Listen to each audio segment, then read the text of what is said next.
perverted this might sound, being able to fight off generic bloodthirsty women as well as men makes me so goddamn happy. Because having a mixture of generic male and female enemies helps to get rid of the damaging notion that women can't be aggressive, violent dicks. Let me explain why. You may be wondering why the hell does it even matter, and you know what, I don't blame you. It might just sound like an aesthetic choice, a small tweak that you don't really notice when you're gaming, but having both men and women attack you slowly but surely erodes the idea that men are the default setting for generic enemies, that they're nameless cannon fodder, disposable and meant to be killed without a second thought, which in itself is a sexist idea.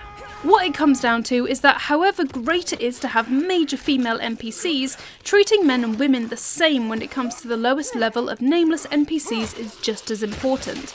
This is far from a new trend though. Far Cry 5 has cultists and highwaymen of both genders, the soldiers patrolling Assassin's Creed Odyssey's forts and cities are both male and female, plus Days Gone has freakers of both sex, and that's just a handful of examples. Most recently, Borderlands 3 has joined the party by giving us female psychos.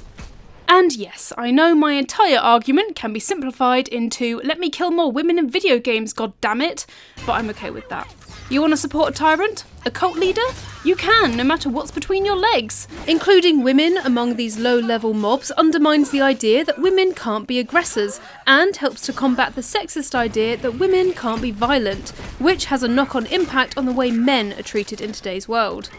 Who knows, having an equal balance of both male and female generic enemies could be a step towards men being treated as women's equals in other bits of real life too.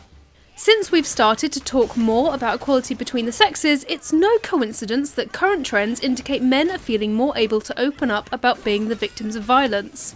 Reports of sexual offences against men have tripled in the last 10 years, and reports of men being domestically abused by women have risen too. Whichever way you look at it, it's good to prove that like men, women can be dicks, which I'm sure I don't have to tell most of you listening to this, and join causes that belong to the baddies. But even though most games already include lethal ladies, part of what's holding some titles back, and this might have occurred to you too, might be the faint and outdated idea that you shouldn't hit a girl. And, I mean, you shouldn't hit girls as a rule, but, and I really hope this is so obvious that I don't have to point it out, nor should you hit boys. But there is one big exception, of course. If they seem thirsty for your blood, gender doesn't really matter when it comes down to making sure your vital organs actually stay inside your body. It's like this scene in 22 Jump Street. Get up and hit me, fucking pussy! I'm not gonna fight a girl, so just stop! Shouldn't matter. If you thought of me as a person instead of a woman, you would hit me and not feel bad about it. I mean, she makes a good point. Or this one in Deadpool. I brought him. I prefer not to hit a woman, so please play. If some girl is trying to whack your head in with a baseball bat, it's alright to fight back. This goes far beyond just some low-level female and male mobs though, and into the depiction of monsters and the monstrous in video games.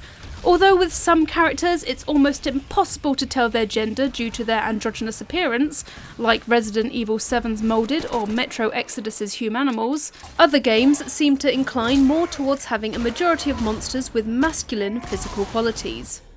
So even though Outlast 2 has horrific female enemies like Marta, the heretics that you fought near the end of the game are all men, as evidenced by their almost naked bodies and genitalia.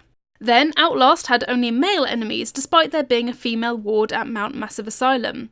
There are loads more examples like Draugr, Trolls and others, but depicting most monsters as having typically male qualities is limiting to say the least. If anything, it kind of demonises men as being the generic default setting for enemies, which obviously doesn't do anyone any favours. This idea that women can't be aggressive or violent ends up affecting a lot of real life things too. Men will hopefully be able to open up more about being victims of violence if they're not always typecast as the default type of enemy, and it always helps to let people know that no matter what, no matter your gender, you can be a dick.